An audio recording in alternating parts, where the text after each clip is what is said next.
I got all I want, and I got all I need, and I got everything. I got you and me. All I want, I got all I need. Oofta, we're back. We're so glad you came to join us today. Marriage is the best. Last week, we released our Sustainable System in Marriage podcast, and it was a lot of fun. It was a culmination of a year's worth of work, and super proud of it, super happy with it. Really grateful for being able to do this work. So today we're going to talk about what's next. If you've listened to episode 52 and kind of understand the sustainable system model for marriage, you understand that marriage as a system has certain requirements, just like most systems. Our body as a system has certain requirements to run well. Our minds as a system has certain requirements to run well. Organizations have certain requirements to run well. And so does marriage. Marriage requires certain things of us. And the sooner that we understand it, and the better that we understand it, what marriage asks of us, the more adequate we are in moving through the system and in submitting to the demands that the system has, and in finding success in the most important, most impactful, most blessed relationship that we have access to here on earth.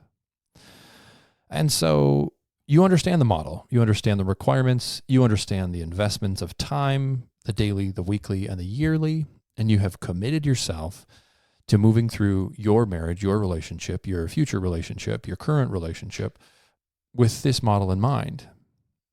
And now you're asking yourself, what's next? Becca and I have been working this model, or a version of it, for the last 11 years of our marriage. And we have seen really wonderful fruit, especially recently, as in the last month or so. We have been very, very consistent in daily contact, in weekly, bi-weekly date nights, and in getting away for nights away. And in the face of, 4 different living arrangements, 11 or 12 different vehicles. That's probably a story for another time. Master's program, living, under the poverty line for a good 4 or 5 years, and 5 children and a half later, we are still working this model through all the ups and downs of financial hardship, medical hardship, stress and parenting stress in our day-to-day lives, and the recent grievous losses, the grief of loss that has come and impacted Becca and her family. So yeah, our thoughts and our prayers go out to Becca's family because we lost an incredible woman just this morning. One of Becca's grandmothers, her last remaining grandma, died this morning. And so we just honor her. She was an absolutely incredible individual. We know exactly where she's at. She has, she has an incredible legacy that Becca and me and the girls are going to strive to honor. And we want to acknowledge that in our marital system, because of the investment, the consistent investment over time, Becca and I are moving through the grieving process of multiple grandmothers this year from the vantage point of a really firm foundation of our relationship. Because we have sustainably moved through our marriage, we are reaping the benefit of feeling connected and seen and heard and understood and known. There's a depth that has settled into our relationship dynamic due to very consistent investment. And I've seen marital systems break due to grief or tragedy. And one of the many reasons, and one of the strongest reasons maybe that a marriage might break as a result of grief or tragedy is the investments running really low, the account running dry, maybe overdrafting, and putting an added strain on the relationship and on the individuals who are grieving, instead of creating a supportive, helpful, building up kind of dynamic through the grieving process. And so what's next for you if you do continue to choose the sustainable system model and you continue to work it, is that your depth of intimacy within your relationship should grow. Now, just because you have the knowledge of the marital system and what it requires of you doesn't mean that you are now intimately connected and able to move through all of life's challenges from here on out. The system is going to help you. It's going to undergird what you're doing and what you're going through, but it's not going to remove the reality of challenges in the system, of suffering, of sorrow, of grief, of disagreement, of conflict, of all of those things. One thing that is inherent in the marital system is hardship. And that mostly just comes from the fact that life is full of suffering. As an individual, you're going to suffer. In the marriage context, life doesn't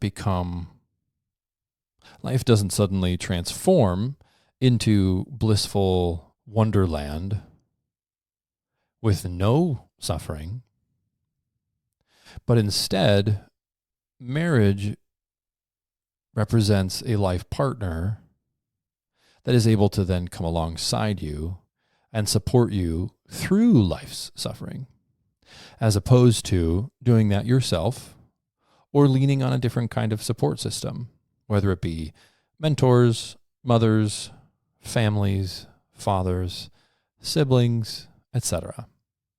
So one thing that you're going to find as you invest in your sustainable system is that your relationship account is going to grow, and moving through life's tragedy and the grief of life is going to become easier. Now, what happens if you are doing this system? You've submitted to it, you acknowledge the power in it, you've acknowledged the reality in it, and you're moving through that, but you're not really seeing the benefit yet, and or you don't feel closer to your spouse, right? You're annoyed, you're irritable, you're contemptuous, you're defensive. You're really struggling to grow and mature in your relationship. Something is stuck, right? Something is kind of stuck. And it could be elements or kind of evidence of an old pattern. It could be kind of old family of origin related issues coming to play, mommy issues, daddy issues, alcoholism issues, chemical dependency, mental health. It could be all sorts of different things. What you do when you set your system up sustainably is you protect it, the marriage system, from a lot of those things, but you don't get to avoid or skip over a lot of the reality of life. For example, throughout Becca and my relationship, each of us have struggled within our mental health at one point or another, whether it be anxiety or mood or, all sorts of like stress and, all sorts of different things. We've struggled. We've had a lot of struggle. And a lot of that has come as a result of personal and individual suffering that has then impacted the marriage. But the suffering itself didn't necessarily live in the marriage. And the marriage was then able to be used as a support system for moving through the suffering of life. So if you're still suffering and you're still struggling, we want to identify where that struggle is living. Oftentimes, if you're taking care of the marriage system, the suffering and the struggling is coming from somewhere else. Identifying where that is coming from can be a process for you. It could be a process for you and a friend. It could be a process for you and a mentor, a family member, somebody wise in your life. Or it could be an indicator that you should, come in and seek some counsel and kind of work through where some of this suffering is coming from. If we don't manage our individual suffering well, or we blame our individual suffering on our spouses, we undermine marriage's ability to be a safe place for you to exist and thrive and grow and enjoy intimate relationship. And so acknowledging those things, acknowledging where the suffering is coming from, acknowledging what part of the system might be really failing you or what part of your personal system might be coming out. And when you're able to identify the part of the system that is suffering and struggling, within the sustainable model, what you're going to find is that you have a place to put that suffering. You have a place to go and reveal that, to be known, to be seen and heard and understood. And sometimes even just being known is enough to alleviate a good chunk of the suffering. Suffering and alone feels very different than suffering and intimately known. I'm working with a couple right now who is wonderful. They're a great couple, and they have a difficult story. There's a lot of individual suffering within the story that has complicated the marital system and the marital dynamic. And so currently, we are leaning on individual counseling to address the individual issues, the issues that live inside of each of the people coming in, while concurrently, at the same time, we are also working on updating the system so that the individuals can feel supported and seen and heard and understood within their marriage system, which will then alleviate some of the suffering within their individual system. We're also working to remove any sort of blame or pressure or judgment or difficulty in moving through the process, right, of transforming the system from somewhere where you go to be triggered and overwhelmed and stressed out and fatigued to a place where you can port. In a storm of life, you can go in and you can port in, and others see language and insert that there, and you're able to kind of find that calm. Because that's what you want. You want your marriage system to provide calm for the storms of life. Oftentimes when I introduce this system to couples, there's an excitement to it. There's an excitement of, I want to do these things. I want to do these things with this person that I chose to spend my life with. There's really good reasons that I chose this person. I really like them. I'm passionate about them. I am frustrated with them. I want this to be different. I want this to change. I want it to be better. And I really want to spend the 20 minutes. I want to go on a date with you. I want to get away for a weekend. And so that passion, that fire, that desire for connection and intimacy and to be known in this relationship, it gets encouraged and reinforced within the system that is the sustainable system model. And I find that it's really fun and exciting to watch people respond to the different elements of it, the different aspects of it. So they go and they take it home, right? And then they hopefully are coming back within a week or so, about a week later, and we're able to talk through, okay, well, so what did you find when you pursued them? When you did you have 20 minutes of conversation? Were you able to put that in your system somewhere? A lot of times people feel like 20 minutes, they struggle. They struggle to put it into the system. There's lots of stressed out systems, and if they felt like they had margin for it, they may have already been putting it in there. And so I see quite often a dynamic where they're really excited about the system, but the system isn't ingrained into their system yet. And so just because we know the system, and we know that it works and that it's really fun and enjoyable to implement, doesn't mean that the knowledge is enough to carry you through. There's got to be action. There's got to be intentionality. There's got to be passion, and there's got to be a mutuality to the direction that you're moving.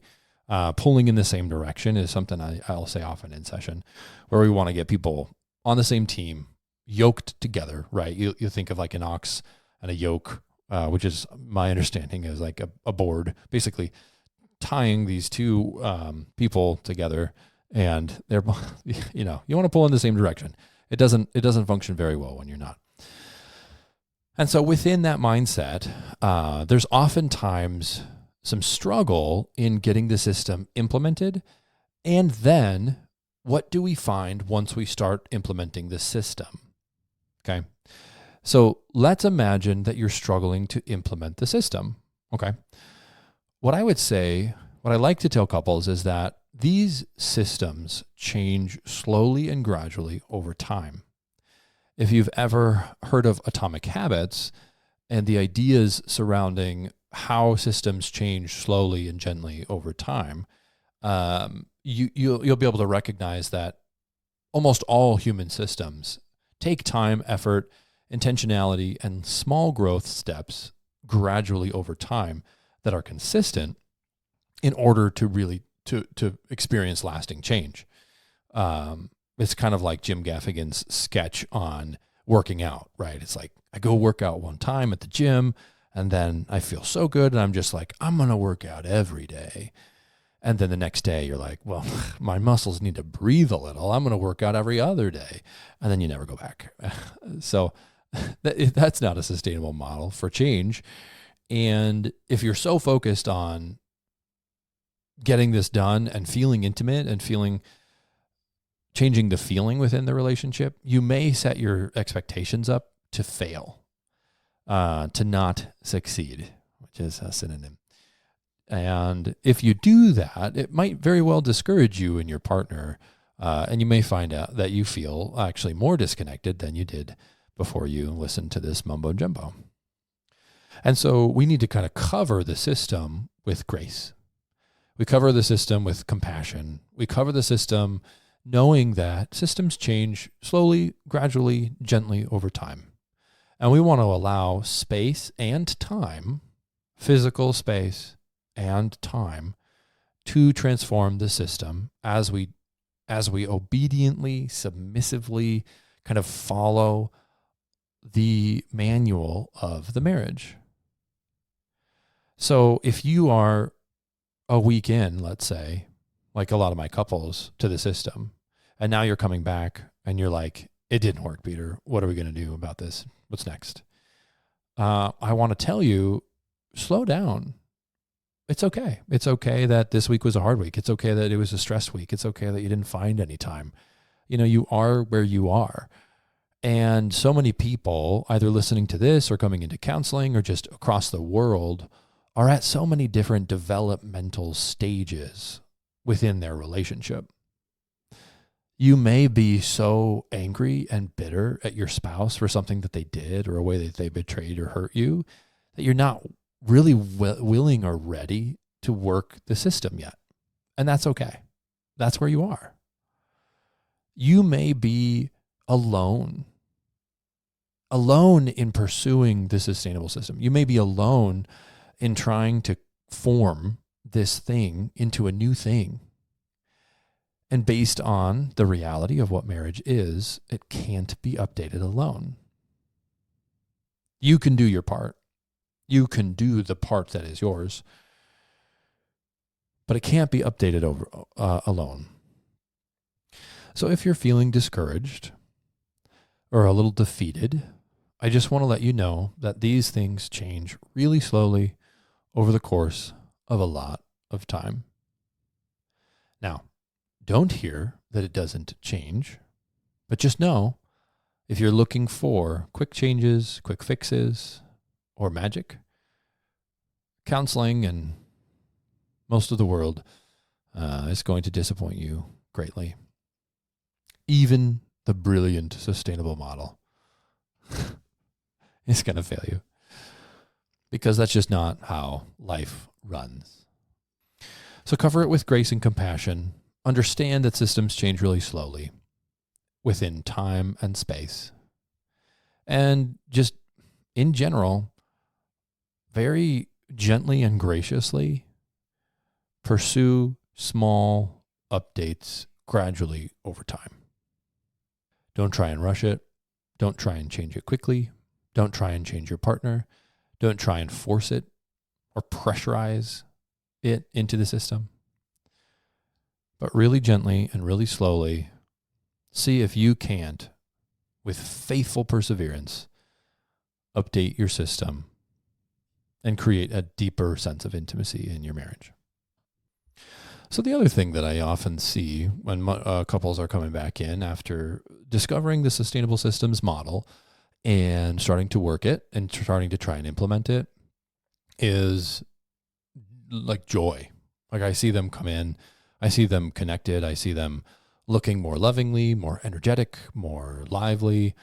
And it's really, really fun when somebody comes in and kind of remembers that they like their spouse, remembers that there were lots of things that they found beautiful or admirable or wonderful, and that they're rediscovering some of those things, and some of the passion and some of the connection and some of the intimacy is coming back. That is a really fun thing. And it doesn't take all that long. Oftentimes it actually comes quite quickly. But like we were just saying, these systems, even if there's an initial spark, the system hasn't changed yet. The system hasn't updated yet. We're experiencing growth. We're experiencing kind of a positive momentum in the right direction, but the train is still pretty wobbly and could fall off the track fairly easily due to the nature of life and the curveballs that were thrown, and the reality of blame and resentment, and the reality of hurt and woundedness from the past. But what I often see is couples are coming in, they're more connected, but they're finding unresolvable conflict. They're finding issues. They're finding these conversations that they've had for years and years and years, and they're still not budging because they're more intimate and connected. And that, I have to tell you, is normal. It is normal to have conversations, whether you've been married 1 year, 5 years, 10 years, 15 years, 20 years, or 25 years. It is normal to find consistent, unresolved issues, struggles. These unresolved struggles tend to create a sense of disconnect in the marriage. Oftentimes, people come at these struggles with the understanding that if they were just different, mostly their partner was just different, then they wouldn't have to struggle in this way, that they would be better off, that life would be much more committed, connected, intimate, blessed. And they assume that this part of the marriage is dysfunctional. Back when we were talking about conflict early last year and the different conflict episodes that we've done, we talked a lot about unresolvable issues that come up that couples tend to find over time. One of the key points of understanding of like what's next is I can't change my partner, can't change who they are, and there are parts of their brokenness that will always represent difficulty in our relationship. I struggle to get along with some of Becca's broken parts. Becca struggles to get along with some of my broken parts. Now, we can still be deeply and wonderfully, intimately connected, even though there are parts of us and parts of our relationship and parts of our dynamic that are really hard, that cause difficult conversations regularly. But the only way that that's possible is we have to acknowledge this part of the system. We have to acknowledge that within marriage, you will always find unresolvable struggles based on the brokenness of your partner and your own personal brokenness. You'll find this struggle. When we try and change our partner so that we don't have to experience the pain of the brokenness, that's when we create a huge rift and a difficulty in maintaining intimate emotional connection. And you just think about that logically. You know, if you were a kid growing up and your parents wanted you to be a firefighter, but you were more wired to be a therapist, then maybe all of their gifts, all of their comments, all of their whatever would make you feel completely unseen, unheard, and disconnected in your system. You know, just like if you were an individual who was contributing some way at work, maybe you're a creative and you're being asked to work spreadsheets, and there's no room for, you know, creative spreadsheet making, new variables and sums and equations. They just want you to plug in the numbers and fritter away. And they just don't see the ideas that you're bringing. They don't see your creativity, your spark. That relationship, right? It fades. There's not a whole lot of intimacy or connection or understanding or appreciation when it comes to the reality of being unseen.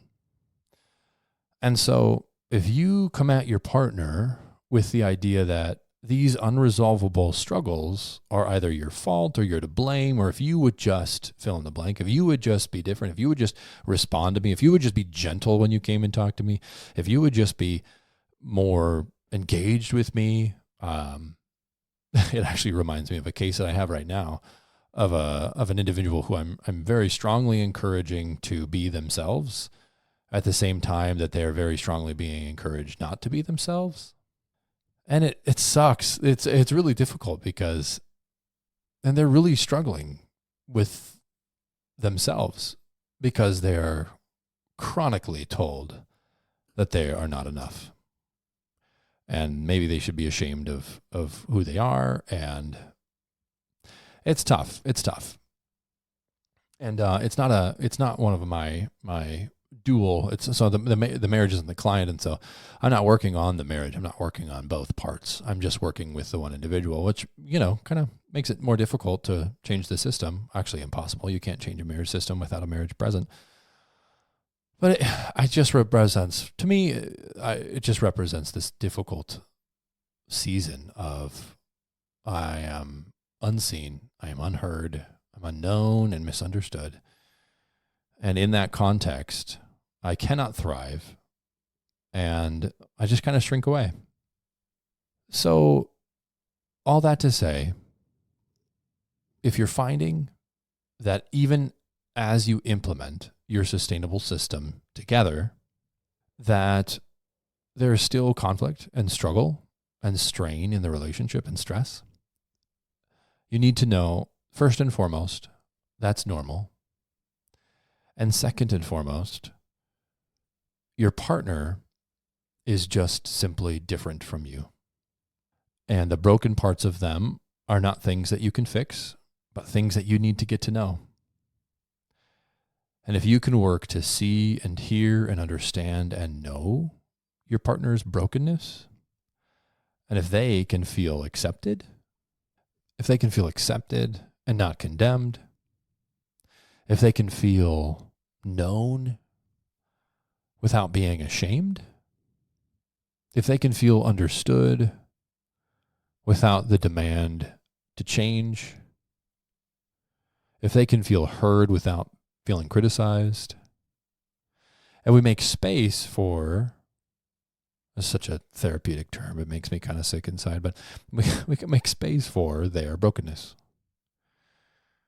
And when your partner has the space to be themselves, their broken selves, you are going to find that the beautiful expressions of their strengths and what makes them them are willing and able to come out in full force and to grow and to change and to become more beautiful over time.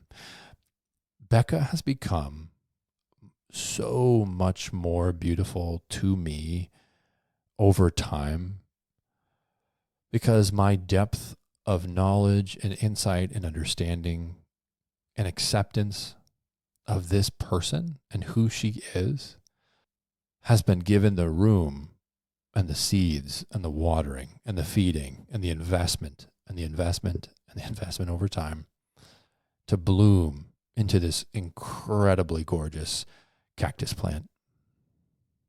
Prickly on the outside and juicy on the inside. I don't know. She loves cacti, so. She thinks I'm cutting it out. Oh, she's the best. She's the best cacti. Oh my goodness. So that's what you want to find. So that's what's next. There you go. That's what's next.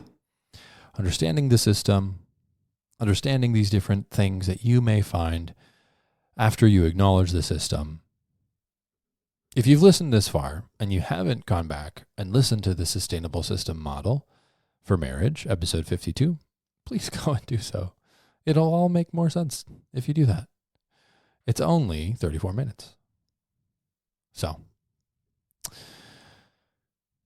if you haven't already, please write a review on Apple Podcast and do the whole 5-star thing on Spotify. It's growing bit by bit. It's not growing very quickly. And the review section of Apple is very, very sparse. It is not really there. There's one. I read it a long time ago. You guys got to get on that.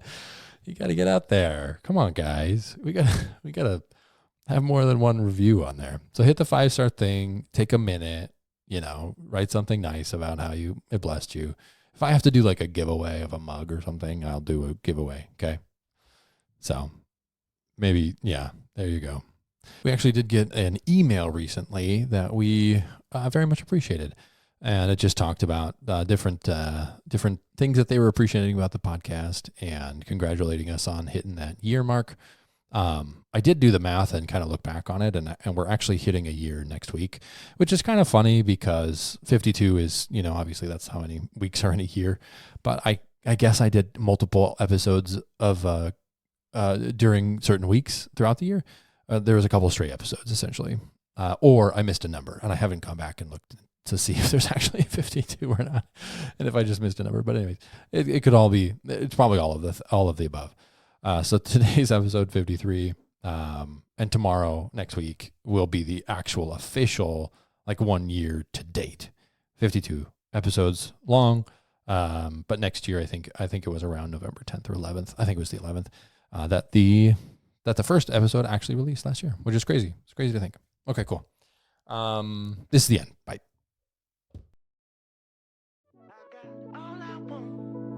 And I got all I need, and I got everything.